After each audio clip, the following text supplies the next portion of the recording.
Il n'y a aucune garantie. Aucune garantie. Si Nanga prend Bukavu, prend Kisangani, pourquoi doit-il négocier avec Félix? Si Kagame négocie avec Félix Sekeli et qu'il va tomber d'accord sur le principe où Kagame a Sengaki qu'il doit négocier avec Nanga, avec M23, le dialogue là va servir à quoi? Dans le bar Nabino, Félix Sekeli c'est une malédiction. Bondi ma Félix Sekeli à l'écarté. Au bout de la émission, vous êtes pété. Vous êtes gérés par des indisciplinés. Vous avez ça, sergent à première, deuxième classe, vous avez ça 237 000 francs.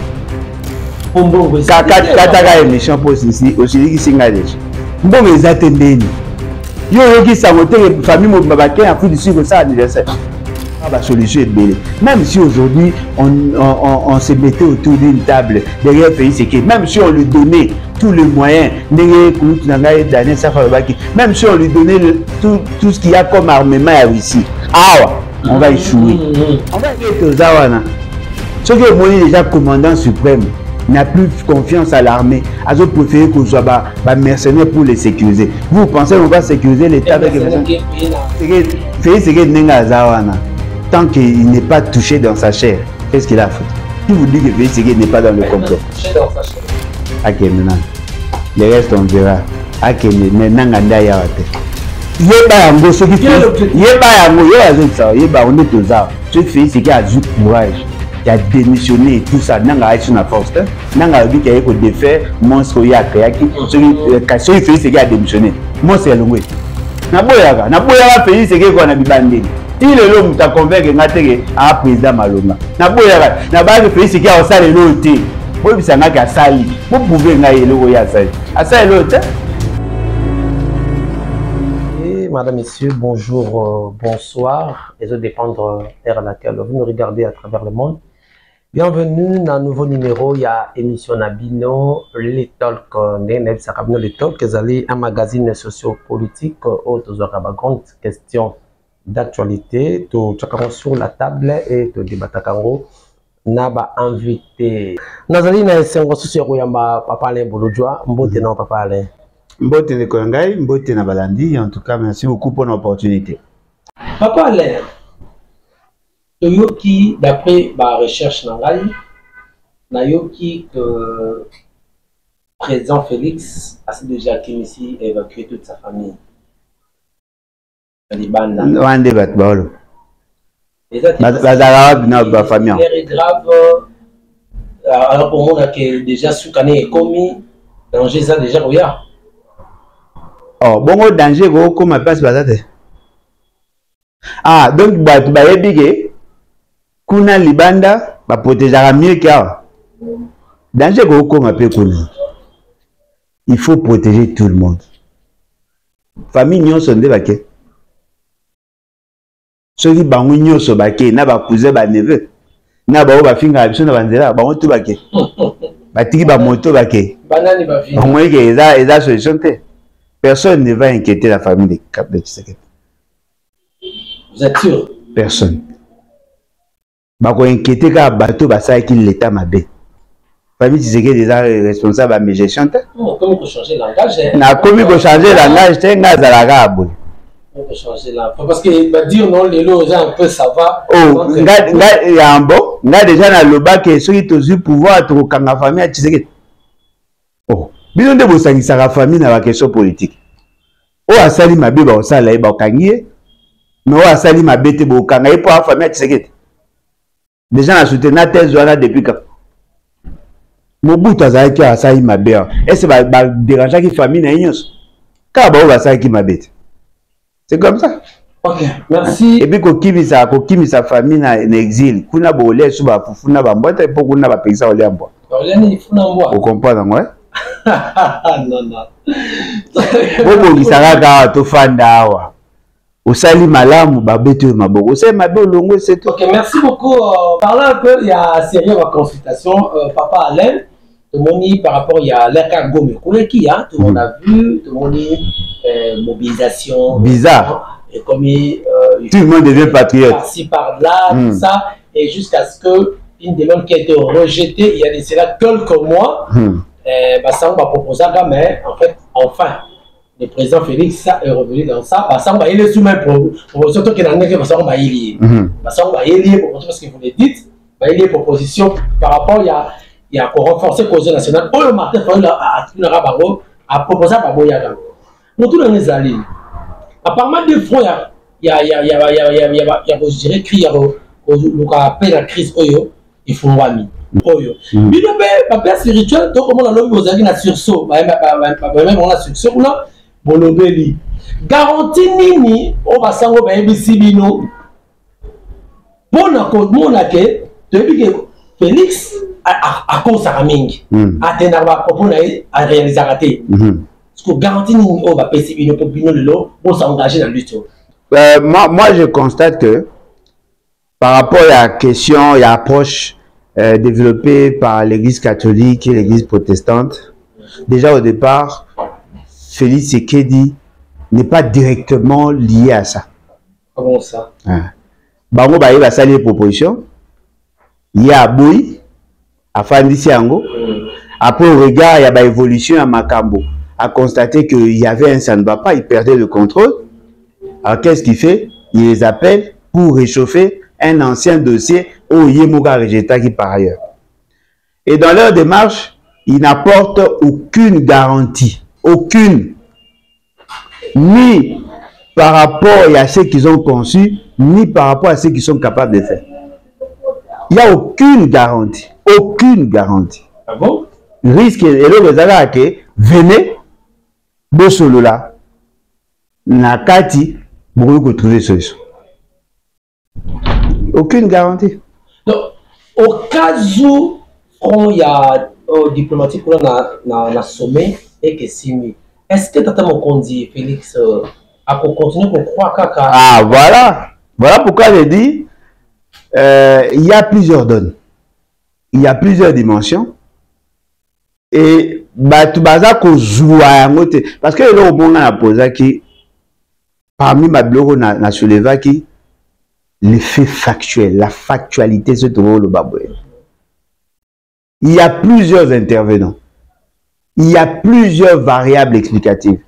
Il y a plusieurs facteurs où ils ont influencé le fait que nous avons analysé. Prenons l'exemple. Si Nanga prend Bukavu, prend Kisangani, pourquoi doit-il négocier avec président? Si Kagame négocie avec Félix Tshisekedi et qu'il va tomber d'accord sur le principe où Kagame a Sengaki qu'il doit négocier avec Nanga, avec M23, le dialogue là va servir à quoi? Si aujourd'hui, Bisso, to Sangaina Félix Tshisekedi, to Sololina et to Yokani que oui, to soutenir par quel moyen? Mobilisation à peuple. Érotique, ça va baïba. C'est en ce moment qu'on va recruter les militaires. C'est-à-dire que la transversalité de la question, et c'est là qui est ma bonne décision pendant qu'on criait. Nous sommes donnés qu'on criait. Avant la prise de Goma. Avant que nous avant nous soana, mettons du sérieux, mettons du sérieux, mettons du sérieux. Bon, le banate que boyoka ite to loba. Tu beta ma solo armée, te démontrer à bino ba problème. Na le bara na bino Félix Tshisekedi c'est une malédiction. Bondi ma Félix Tshisekedi à l'écate. Kobosa na émission na te. Ah. A le bara yango. Soko lali o lotindoto, Félix Tshisekedi azaka président, tellement sambe les années.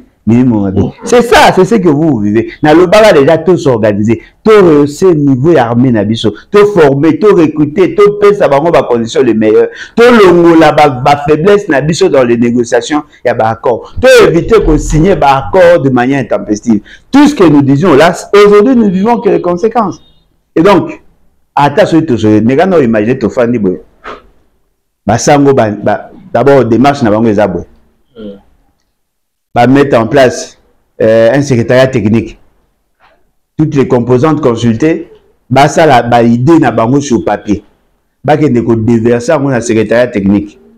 Et puis il y aura un moment, va déléguer par rapport à un panel où va créer avec des thématiques spécifiques. Dans 9 thématiques, va débattre. On a pour ça, expert côté des politiciens, n'a pas expert indépendant, bah y a ba fanda, bah réfléchir sur comment construire des routes, sur comment construire les écoles, les hôpitaux, comment que ça la bilanga, comment que ça, c'est-à-dire que on refait les débats sur la gouvernance, sur comment l'État doit-il fonctionner, de lobby, naka tu vois n'a pas changement à construire zaka nakat, de lobby, après na suka, bah que ça résumé, on a ba pécis qu'on fait sécurité. So ba sisi ko pesa fait c'est que Nesco y a pour décider pour que ba convoquer forum ya ba union so pour que ba lobela maintenant sur la faisabilité. Ah bon plus le coup belé. Aucun pouvoir coercitif. Personne ne peut imposer ça. Bon ça y est. Vous savez pourquoi la conférence nationale souveraine échoua? Parce que Mobutu était au-dessus de tout. Félix Sekei est au-dessus de tout. Parce que vous savez quoi qu'est sa résonance? Ma femme dit, bon, à 8 ans, na ordinateur, na soma na pasi, na komi ko beta, na kombaka ba idée pour na ko pesa bango ba batala. Après so assisi ba pesi Félix Sekei soki ya même mon candidat, il reste président. Yenda ko décider. Non mais à lobby nana bibon. Et ça passe. Et comme ça tofina. Si vous avez un daquin, c'est n'a pas que la daquin, ou bien n'a pas que l'alcool, et toucher pour ce ménage, tu finis ça, tu es là. Ça veut dire que une situation tout ça, voilà, tu finis. Il a dit une infection parce qu'il y a un microbe, fatigue, il faut désinfecter. On comprend, mais pour la désinfecter, qu'est-ce qu'on fait? Ça, c'est sincère. Batobola kaoyebi, ma bonté. Batobola kanan. Tant que Félix Sekei sera considéré comme président, tout dialogue n'aura pas de sens. Ah, donc, tu espérais que un dialogue, mais, c'est à mon dialogue au président, Zaka président, Pessimba Nambonet, tu vois. Bukene na dialogue na basangwa ya Senko. Mais d'accord, tu signes accord. Au Kabila Saki Yama Boyokan. Ça ne sert à rien. La constitution, c'est déjà un pacte social. Tu signes à Fanda. À cette époque-là, tout le monde avait mis en cause le pouvoir à Kabila. Tofanda, Tolobi et Rozalabou. Va décider sur l'approche et la décision, sur comment l'État doit se configurer. Va le bas sur les institutions, sur tout ça. Va salir constitution. Tu commis en gros, tu as un référendum. Félix Sekei a beaucoup de sa constitution. Donc, est-ce que la procédure, père spirituel, pour Kendenengo, bamonaki bino surso, bamonaki ndeko fayulu, bamonaki pe kamere, lobby abeshula kolobake même batumosusu ici dans le thé. Ici dans le thé. Tous les lits que akomona pe inclure pe bayi nanga. Si, un programme ils ont déjà les cultus. Ah bon? Ba service ba ebi dire ba OK. Ba kuta na Kabi. Ba kuta na Moïse Kato. Ba tumusu ba okaza nti démarche ane bandisi et bandaki déjà. Mais Félix Sekei nda aboya ki po amona ke aza suka que de ça la guerre, aza ba bombe, nita ebi ke aza na armée, azu ba mercenaires, yo to obule 2000 et quelques mercenaires ndo abeta ke chuki, ba escroc na ye ba za rapeme na ba lié ba bongo tout ça. C'est quoi ndama sutuki ke makabo ande ko pesa ye ba illusion que on est fort, c'est faux. Nda ye ko ba na oya ko perdre nyoso tikana négocier. Et puis Félix Sekei ndenga dana a calculer temps a ebi ke na même bateau tout bas accorder ngata 6 mois kaka ya sursis pour que permettre ngana se reconstituer ce qui n'a se reconstituer na zoni si kazaki nangaka voilà tout de Babel suka même badna suka na lenge yoga skoni yo jada aigle zo mona musika ndeko nangaye omoni biso tout ça na mabele mote ce qui muta uta na mabele ngana uta na mabele pembeni na mai na zamba musu na uta na mabele pembeni ya mai musu auta na mabele ya zamba musu auta na mabele ya désert musu auta mabele soki ya solo biso to mabele menga mabele na ngeza pembeni ya ebale na zamba to ande mote c'est-à-dire que na ande mona batu tuté oyo nani po ndingi na salamati bonga to kokani ngalo to kokani te na bato pe to la nini ko sala bino banani benga bino ba opposition surtout beaucoup de ngaka mboke sala mabe bo fanda bo solo la bo trouver yo ke loko ko soiza parce que Félix azawana Si vous bien obligé de faire un sur la pointe. Ah, le coup ya mboka. Mboka ya fédération na le coup. Biso si le lobo obligé biso de faire un sur la pointe. Mais fallu la proposer mais tout faire un sur la boya point. Ngonga le coup mboka est arrêté. Si le solo là, impact na ngona problème ya les années. Bon, vous savez que les autres solo maman ici. Na oya mbangu. Ko solo ya biso échanger ni. C'est qu'il perd des poids ou bien comme à monnaie négolek. A Ozara Ndingaza. Ma faiblesse, il y a gouvernance et Ozara Ndingaza. Vous pensez que Félix Sekei va se débarrasser des voleurs qui l'entourent parce que maintenant il te coûte 3 milliards, il y a ma terrain qui au moins que je me sois trompé. Il y a qui va qui boba aswaki to kuraki mbonge ke karaboye na mai. Faiblesse wana il y a moins pour ça à recourir pas na bino. Ba opposition da ko sala ba démarche oyoyo pour ezala ke lobby la kokende na sommet soka parce que boya bien pour négocier na Kagame ti na paradis mais ce que ya OK paradis te faut la aller faire ah bon alors comme il a Hollandais alors en plus ba il arrive que Jésus a dit je suis le chemin la vérité et la vie le père du mensonge c'est le diable yo au cause à recueillir Hollandais donc soit que kuna et qu'à négocier quand il y a pas na bino et alors visa mo bo pesa e pa lo bakuna kina bango ne batindi ngate ya o comprendre ouais nga bozo ngate et loko eza livré pour bazo Bukavu eza pété comme au cause la pessimiste c'est le niveau boye yebisa kamera pour na ozo Bukavu eza pété ce qui nous manque c'est l'organisation. Vous êtes gérés par des indisciplinés. L'indiscipline, Bissot est caractérisé par l'indiscipline. Nous avons des dirigeants de mauvaise qualité. Je suis clair. Comment l'armée, c'est un corps discipliné. Soda Zobunda. Toujours dit Sabino Akeba, Soda Bana Bilo Liate. Bolo Bakaro, la bonne ici, la condition à Bango. Vidéo, il y a tout beau, il y a Soda Bao manifeste, Bao Lobani. On a besoin de guerre médiatique. Mais basoda na biso. Basoda, le problème est que basoda na biso ba olobani. Ata Félix Sekei auto loba on na discours na unité à lobagia. Il faut que ça ba coût budgétaire, ba pesa armée ba moyen. Ba réduire ba train de vie pour que ba renforcer dans l'armée. Il a compris qu'il y avait un problème, non? To le bien on le. Yo pesa sergent à première deuxième classe. Au ça est 237 000 francs. 237 000 francs. C'est moi, Kataka émission pour ici, aussi qui s'engage. Bon, les attendez. Yo, qui s'amote, famille Mobabake, en Afrique du Sud, ça anniversaire. Famille Bané, au sein, Tinta, il faut avoir un papa na bon. Bon, les attendez. Baza s'enrichir ba omona ba onde ba otonga ba zo yiba kusomba ba ndako na ba poto mbongo ezate wa mbongo ezate ba tongi centre financier 400 millions mbongo ezate ba tongi New Arena 105 millions comme 150 mbongo ezate ba dépenser 360 millions na jeu ya francophonie yo ba pardon ba sombi minduki ba équipement il y a 3 milliards qui a vérifié sur les ayangwa ils ont ba équipement. Oh, bazwaki, ils ont na mai. Non, bazwaki eza wapi et servi na nani. Eza wapi ba équipement. Ba équipement wa 3 milliards ndoto mona. Soko yone ba suma au carotte. Eza lelo. Hein? Ba camion eza ba camion à carotte. Oh ba sombi azika wana eza. Aussi vous poser question par mon conseiller à maison militaire a fait c'est qu'il savait où nous en sommes par rapport à cette question. Est-ce que déjà vous convoquez? Qui va sanctionner? Pourquoi te peur de Goma? Et pourquoi Basilika pour te peur de Goma? Vous n'avez gagné à Congoté? Et ça simple. Il faut que chacun établit sa responsabilité. Chacun sera sanctionné par rapport à ce qu'il a fait.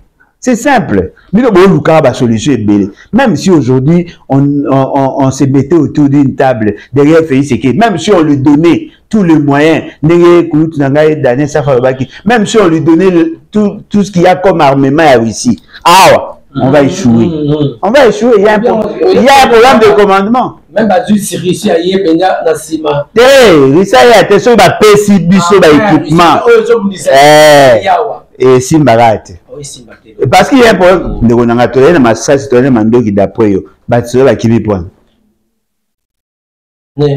Général o babomi wana. O azaki gouverneur. Quelques jours avant coup, quelques heures avant coup. À ça qui intervient à moi si moi Mundele documentaire on peut je crois que Bobognan. Cette dame a posé une question. Qu'est-ce qu'il y avait? Non, on a été à lobby clairement habillé tel que nous sommes là, nous sommes pris en étau. La seule voie qui nous reste, il n'y a que le lac. Le lac. Quel est le moyen pour évacuer les militaires? Mais l'autre côté, il y a une base qui s'engage. Ils appellent Fouitité, ils appellent que ça a été. Base qui s'engage, l'État congolais. Oui, parce que. Bobo to chaki na masisi na bamboka nzo tuezap. Ezaka indiscipline, inefficacité ya arme. Non, mais inefficacité justement parce qu'on est indiscipliné. Beaucoup de ça là système y a armé take away. C'est-à-dire qu'on comprend. N'est tozawana. Ce que moi déjà commandant suprême n'a plus confiance à l'armée, a préféré qu'on soit mercenaires pour les sécuriser. Vous pensez qu'on va sécuriser l'État avec les mercenaires qui payent 7 000 $. Oui, parce que c'est un agent international. 7 000, 10 000, nous tous à l'Oba, on tout à Moïse Katumbe. Si vous voulez ça, tu commis sérieux. Attention, tu sangani, tu commis sérieux. Alors pour que l'armée soit bien, il faut un commandant en chef aguerri, un homme sérieux à la tête du pays. Les sérieux au Bandakuna. Voilà le lobby, il faut qu'on change le commandant suprême de l'armée. Nous devons avoir un homme sérieux, discipliné. C'est en ce moment-là qu'il va prendre ses paroles. Surtout, il va commencer à prendre de bonnes décisions disciplinées et éventuellement trouver des solutions. Bemba okende, aobela. Bilenge, boya, tout ça là, tout côté armé. Il a osé quoi? Il a osé dire. Il a comédie. Comment ça? Comédie du type. C'est la comédie moto. Pour sensibiliser pour protéger Mboka. En tant que ministre à transport. Bien sûr. Bon, en tant que ministre à défense. Il est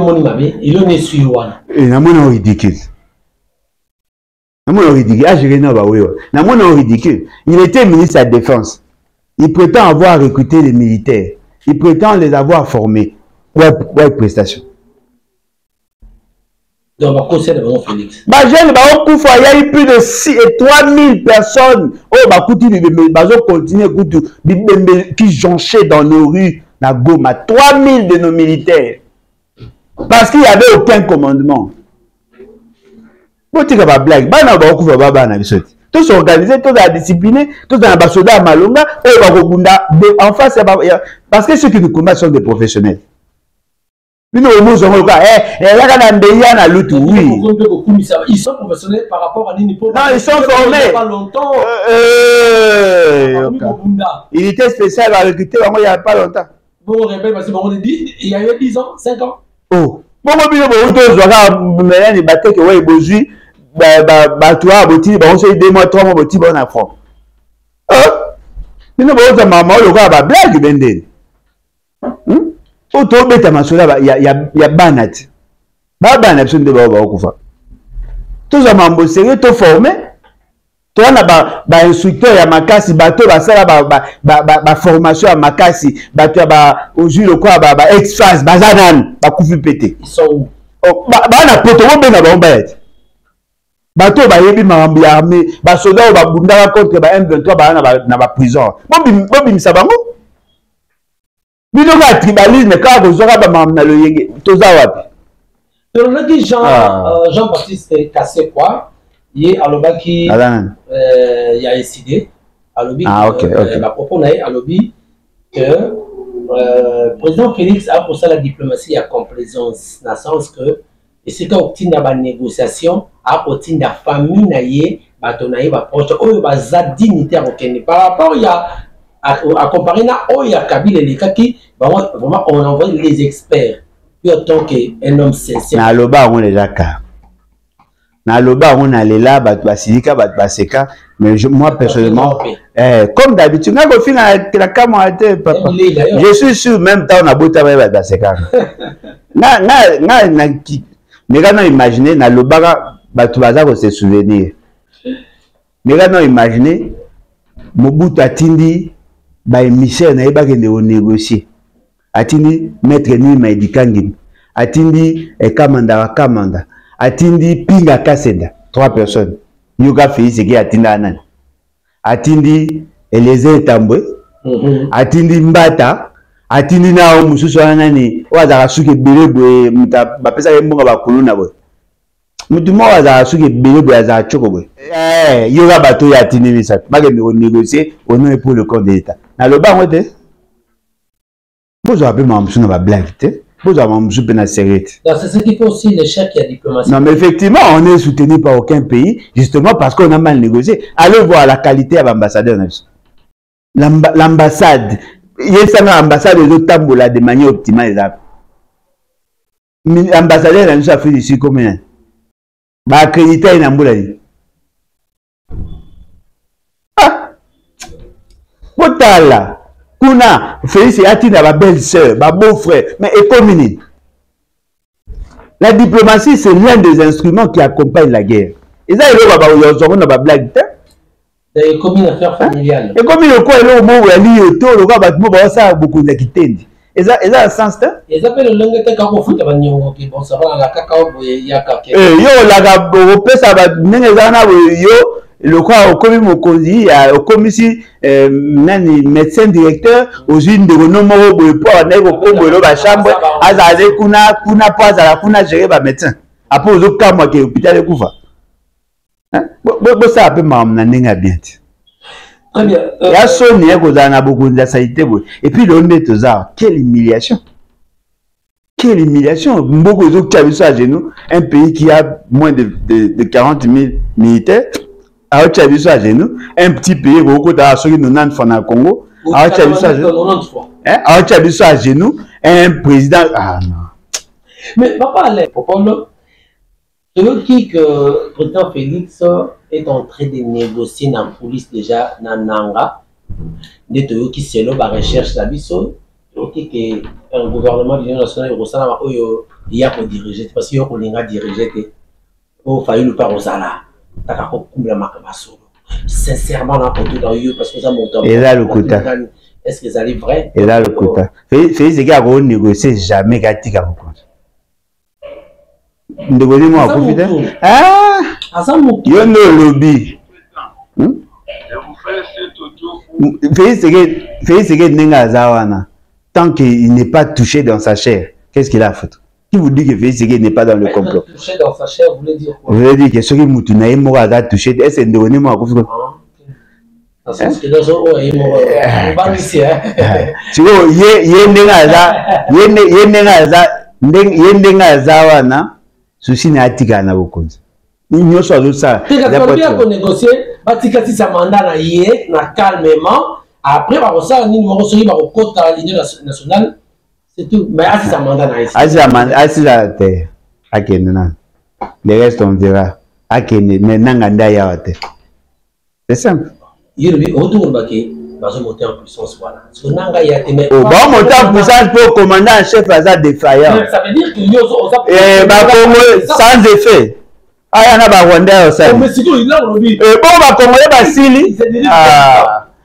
Yeba yango ce qui fait yeba yango yeba on est aux arts ce fait c'est qui a du courage qui a démissionné tout ça nanga a sur la force nanga bi qui a ko défaire monstre ya kayaki ce qui fait c'est qui a démissionné monstre ya longwet aux assure que nanga a ko kenashima oh mais ça va kéité l'armée va s'organiser oh mais avant yo so boya pour commandant chef na za défaillant bino boyo ka mamna lo bato bende mokonzi na bino nanda aza ndengo aza ezosimba te Félix Tshisekedi aza mpo na nga azanga lokwa nakozongo lokwa ni Balinga peu balisezete. Mon candidat défaillant. Mais ce n'est pas lui qui est sur les... C'est lui. C'est lui. Il y a Azali. Azali, la guerre est pendant un commandement. Si les ordres pèsent à Mariamabe, na terrain ça et l'autre. Au moins, il va t'atterrir, il va exécuter, il va le corps avec. So, c'est bête à gauche. Attends, mon goût n'a zaté. Oh, bête à gauche. Félix est gâté dans la beau-frère, il y a un drone, il y a un publicité. Il y a un drone, il y a un géographe. Pour battre étude topographique. Il y a un drone, il 12 drones, il y a un commissaire. Il va déballer un drone, il y a un géographe pour battre étude topographique. Est-ce que c'est normal? Quand il y a un drone, il y a un drone. Beau-frère, il y a un nommé sous ministre. Otika ba blague. Hein? Naïdi que ba Congolais bino boyoka maramuka na retard. C'est que moi je vous dis, ça me risque et péril. Hein? Ne pensez pas que na lo baraboué, na lo barango poté. Na signé naïdi que goye ya. Si tu as des toujours qui fait na démarche au bassin ba pour ça la batika na bango. Bah ça peut-être bah tout va se retrouver là-dedans. Mais moi je ne sais pas. Quand vous dites que se retrouver c'est pas lié. Aux avons qu'on comprend. Tu n'en comprends pas non. Ça il faut comprendre. Oui bah comment inde bazak. Ok. C'est ça, Kanda. Papa, mais vous avez eu des bâtisses. Ouais. À chaque fois, on les cas d'émission, on dit ma gestion, il y a beaucoup de. Il y a beaucoup de maths. Je vous pose la question. Ouais, mais là, tu as bien de réponse. On dit ma il y a vu tout ce qui est la personne de Félix, c'est Salayonini. Mais, Bino, de votre côté, Bino le bat, n'a sursaut. Vous avez pouvoir nini un jour peut vous on appelle non ne vous critiquer ne vous ça il faut bouiller ba on doit essayer peut ga ben nous poser question ngana ba on to yoka mamba ne to gérer mbote to sangana ki pona question ya constitution ce qui question constitution to yoka ki pona constitution boya ko sanga te bozaka na bango sko te to sangani kaka pona question ya constitution. Ce qui te changer le but le béamam, ça c'est autre chose. Mais changer quand même. Échanger. Non, bah au Lukabiso, pour te le béamakambo ya forum au bango bazak koloba et puis marambo la situation à la sécurité, ça a un lien parce que la raison de la guerre c'est le non-respect de la constitution. De ceux qui ont, ceux qui commis oh non, il faut tout pas que la couleur, tu veux gagner le roi, moi à moi à Benda. Mais apparemment, Papa Alain, les gens, Papa Alain, c'est orgueilleux. À mon cas, c'est Yende, Mamboka, M. Bossa, Mabé, Yekada, Rosa, Madlamo. Réaction nous années. Merci, c'est un compliment. So, Yoli, Oli, Nana, Lobani. Ce Moutamo, il y a sali constat, c'est-à-dire qu'il a jeté un affaire. Et sur quelle angle? Oh, vous pensez que tout le monde avait accepté Jésus? Tilelo, même pasteur Moussouba de Maïs, Tilelo. Moninga, Yebisanga, papa allons le baraboué, tali kamboué, salami, au conseil. Non, mon normal, orgueil nani. Koboya, na boya na pete. Moi, nous tabota ma millier na na bota ma na millier d'abord papa nanga, maman nanga, bayaya nanga, bandeko nanga, même balegi nanga, on se dit des vérités. On se dit des vérités et puis à souka, soko bongi, c'est tout. Na bota ma na millier ba hypocrite, di kambeza mabe, ozondi mara, enandi mara po batunyo so bandima. Na boya ka ba élection ya 4 dimanche. Tout le monde avait accepté. Tout souka. Na boyaka Félix c'est quoi na bibandeli ti lelo muta convaincre ngateke a président Malonga na boyaka na ba Félix qui a osala lelo te bo bisanga ka sali bo pouver ngai lelo ya sali asa lelo te ozo comme na sous la sous ça la information par rapport il y a ba fausses informations qui circulent dans ba réseaux sociaux tout le monde qui tourne comme on il paraît parce que ma vie TikTok des zombies hein ouais mais le fait l'idée là besoin tu en a pour mettre un peu pour quatre mais qui m'a qui pour monter batinate ils ont une façon il y a pour Il faut gérer TikTok, ils ont dit, ah, d'accord. Bon, on a eu des temps, je prends un VPN, mais maintenant, qui normalement les ont vérifié. Mais le fait que ça, là, il y a pas pour son amour, quand moi, quand on le bat, ça, il y a Rwandais. C'est le Rwandais. Ah, bien sûr. Non, c'est le Rwandais. Bateau, qui décision. C'est ça. Nathan, comment on a vu bateau, qui décision. Il y a eu pas qui décision. Nabi est tout à sérieux. Nanga, na Kagame, na ba ennemi de la République, va utiliser les réseaux sociaux, n'est-ce pas, pour faire passer leur message. Bino bolo baribo en armée numérique ou ba contrecarrer action na bango. Ce qui vous privé bango droit au contrecarrer. Vous tikeli nanga champ libre le barawo yaye à faire passer parce que quand ba congolais à Congo nde bazaki couper en connexion. Mais ba congolais ba vivre libanda, bazaki ko la nanga olo ba non. Bo servi nani.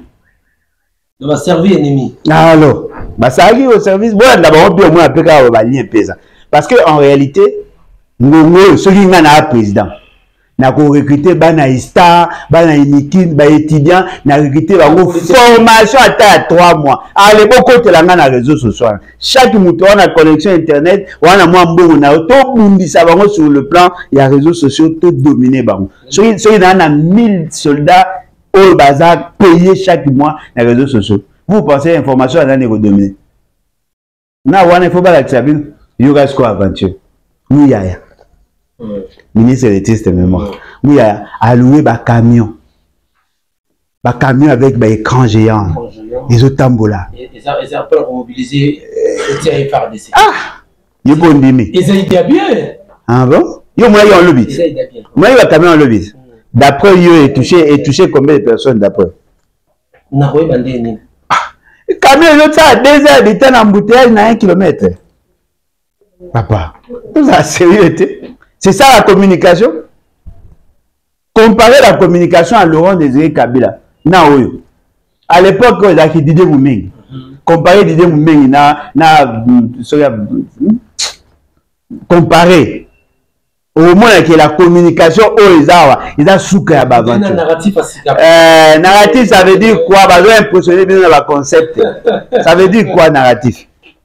Hein? Tout est sérieux papa. Bien, merci madame et messieurs, nous sommes arrivés à la fin. Oh les ça camène à Boutou Batoualali. Merci pour votre la souka et nous parler malheureusement la souka ça va nous rejoindre la discipline. Rien que la discipline. Il y a un élément qui nous manque. Ceux qui te bandit comme à discipliner, ça sera déjà un bon départ. L'armée a Zambou à temps, tout écouter bateau à temps, tout former bango à temps, tout déployer bango à temps. Enveloppe le pays à temps. À temps. Enveloppe le il y a succès à temps pour la négociation. Ça va d'accord, merci. Non, mais l'enveloppe nanga, ceux qui vous pèsent sur son bongo. Pour y avoir un dialogue, c'est qui veut dire qu'il doit ma souka na batente. Très bien. Ouais, vous mis sur souka na aventurer, ouais, vous confirmer sur bien que bois la sérénité. Vous pouvez sur ça, allons ni pas boucani. Mais on est en bon batata na bino. Quand vous faites sur ça, ça y est. Quand vous avez mis bino, vous pouvez sur bon. Ah! Très bien. Merci. Ouais, on va aventurer. Arrivé à la fin de cette émission. Plaisir réservé pour Babino. Le président il a le bat où ils allaient les revenus bâtissants. Papa Alain Bouloudjoua, on a été petit, mais Matali Congo. Merci Papa Alain. C'est à moi de vous remercier.